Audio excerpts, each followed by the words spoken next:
Hey guys, Jamson1 here, and today did not go to plan. Of course, we were recording and getting the gameplay I was talking to you about on Twitter the other day. Um, Originally, I planned on bringing back a classic series that I haven't done in a while. And if you want, excuse me, watched my collab ROM hack video coverage, whatever you want to call it, a couple of days ago, I mentioned that it was going to be either Gran Turismo 6, Black Ops 3, or Grand Theft Auto, I think was the series I mentioned. But things didn't go to plan because I couldn't get anyone to want to film with me. Because I did ask Liam Bomb Gaming if he wanted to film me, and he didn't really give me an answer, so I never got a chance to film with him. On top of that, today was a big day for school. I had a lot of stuff going on today, so I didn't get a chance to sit down and film anything. And so basically, what happened today, we had our junior senior charge ceremony at our high school. Um, and unfortunately for us, the seniors kind of gave us a big FU, sort of say. When we went down to go take our seats, the seniors took all the chairs, took as many chairs as they could, folded them, and slammed them on the ground as a sign of disrespect towards us. So I'm actually hoping the school will discipline those guys, even if it was just a joke. It was disrespectful, and I don't agree with it. But anyway, on to today's video. Since nothing went to plan, I didn't get to film. As you can tell, I'm very beat. I'm very tired. But anyway, today's coverage is Gran Turismo Sport was basically had its gameplay stuff shown yesterday, and the funny thing about this is it comes out 3 days before Pokemon, so that'll going to be a major clash because I'm gonna want to film both Gran Turismo and Pokemon at the same time, so my brain's gonna be like spinning in circles.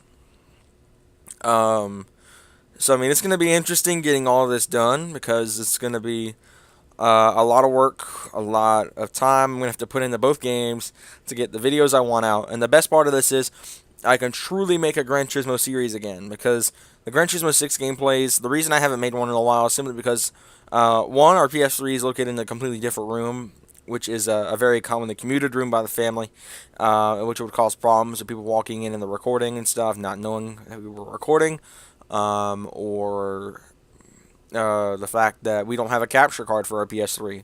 And that's caused quite a bit of an issue with recording stuff on the PS3. You can go watch the Black Ops 2 videos and the Gran Turismo 6 videos, and you can definitely tell what's going on. So, again, this will be a true series I'll be doing with Gran Turismo Sport once it's out, of course. That will be professional quality. I'll be using this headset all the time, hopefully, and be able to show professional quality in those videos. So let's go ahead and start with the actual coverage of this. This is the article on their website. If you need the link, it's up in the address bar. Major innovations are in store for Gran Turismo Sport, the likes of which have not been seen since the original. In 1997, Gran Turismo, otherwise known as GT, introduced to the world the ability to realistically recreate automobiles in 3D CG and allow players to virtually experience them on their home consoles. Since then, the GT series has recorded a total of 76.74 million copies. That's a lot of copies, breaking records and winning awards on the way. On November 15th, the makers of GT will take the title to the next level, the release of Gran Turismo Sport for the PlayStation 4, where it will promote the rebirth of motorsports with its partnership with the FIA. And I'll be honest, I've been a fan of this series for a long time. I played it when Gran Turismo 3 was still relevant, when Gran Turismo 4 was out, Gran Turismo 5, Gran Turismo 5 Prologue I played when it was new. I rented it from Blockbuster. Yeah, been a while since we've heard about that. And of course, Gran Turismo 6. Now, recently I bought Gran Turismo's 1 and 2 as well as a PS1 memory card. I did a video on Gran Turismo 2 on the channel a few months ago. You can go check that out. I'll probably put in the notation up here on the screen for you to check out. But it was really cool to play, and I'm probably going to do more videos in that game. I haven't even played my PS2 in a very long time, so there'll be stuff in store soon. But anyway, let's move on here to the actual games. Now, I'm going to go through the entire article. I'm not going to show the trailer because, quite frankly, it's a lot of time. They have the pre-order here, and I'm actually going to try to get the limited edition this time. Now, basically, the thing is the limited edition, you get a steel bookcase, some cars off the bat, and I believe in-game money. So we'll go more in depth on that later. First, the real cars section. They're going to showcase 4 cars, you can see up here: the Mustang GT, the Mazda Miata, the new one, the ND series, the AMG GTS, and the LaFerrari. The LaFerrari is going to be one of those cars I'm going to target as soon as I freaking have enough money. That car's going to be in my freaking garage because I love that car. It's my favorite Ferrari. If you check out my car vlogging channel, it's even my freaking background, for crying out loud. The LaFerrari is awesome. Beats the Enzo's time by 5 seconds and the F12s on Fiorano by 3.1. It's ridiculous. And of course, the Mazda Roadster S, otherwise known here as the MX-5 Miata, it was introduced at 2014's New York Auto Show. It has surpassed 1 million units. The entire legacy of the Miata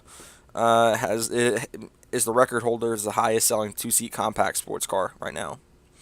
Next up is the AMG GTS. It's the replacement for the SLS. The GTS model has the more powerful 510 horsepower twin turbo V8. And I like the color they did for this because it does look really impressive. Now, the pictures you're seeing here are actually in-game screenshots. These are actual game pictures. The Mustang GT 50th Anniversary Edition, 5-liter V8, 441 PS, which I believe is 425 horsepower. So you got a lot of cool stuff with the cars in the game. And like I said, the pictures are gameplay shots captured on PS4 in engine, so it looks absolutely gorgeous. Next up, the original cars: Group 1, the Bugatti Vision, Gran Turismo, the Mazda, the Audi R18 TDI, the 650S GT3, the FT1, the Vanquish, and Group 3. Group 4, they got the RCF, the Evo, and the Mazda. And the N Series, which appears to be the normal cars, is the Corvette, the Focus ST, the Mido, stuff of that nature. So, then the tracks. They've got a new track coming in called Tokyo Expressway, which is going to be pretty cool. Of course, there's going to be 19 tracks in the game overall. You've got the Tokyo Expressway, Northern Isle Speedway, which is an oval track, the Dirt Course, which apparently takes place on the Rocky Mountains and the Mexican border, which is really cool. The Brands Hatch, of course, returns, as well as the Nürburgring, Willow Springs, stuff like that. They're all coming back, which is really cool because I loved playing on the Nürburgring despite my hatred for the track itself. But it's always fun. Of course, real does not equal difficult. That's something new as well. I'm not going to go into that. The Sport Mode, which is basically going to be the actual FIA regulated series here.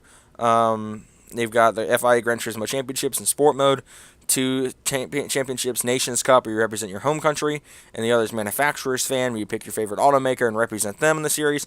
Which, if you don't know, I'm going to be picking Ford. There's either Ford or Ferrari. So let's go ahead and move on to the GT Sport Live, which is basically a live stream of the races in the game. You can check out from Sport Mode. It's got TV quality, live cameras, and commentary and stuff like a real race. The graphics, and by far one of the biggest news, besides the new photo mode, which is incredible on its own right, the livery editor. GT Sport will have a livery editor where you can create a design, originality. You can show your originality in artistry, or you can recreate liveries of your favorite race cars, which it looks absolutely awesome. I've been waiting for this forever because I love being able to personalize my cars. It looks amazing. Of course, the photo mode, which is now called Scapes, you've got over 1,000 locations you can pick from and photo your cars. And like I said, the graphics are insane in this game, so everything looks real, and I'm really happy for that. Gran Turismo has always been my number 2 favorite gaming franchise ever, and this really just takes things to a new level. Of course, it's not going to have as many cars as a standard release game, and by that I mean Gran Turismo 6, and it's a massive 1,300 cars. Gran Turismo Sport, I believe, is set to have 140 cars. Let's take a look real quick. Yeah, the full lineup is 140 vehicles, including the ones in the original car section. So, like I said, that's literally about the 12th or something like that of the normal Gran Turismo game, the last Gran Turismo game's output of cars. So, I mean, it looks gorgeous, and the cars look great. Of course, I wonder how they're going to have all the coolest cars in the world in this game. With the lineup being so small, I don't know if they're gonna. I wonder if they're even gonna put Honda Civics and stuff in the game. So yeah, so that'll do it for this coverage on GT Sport. I apologize, I've been very long-winded and very just talkative, but I think you guys will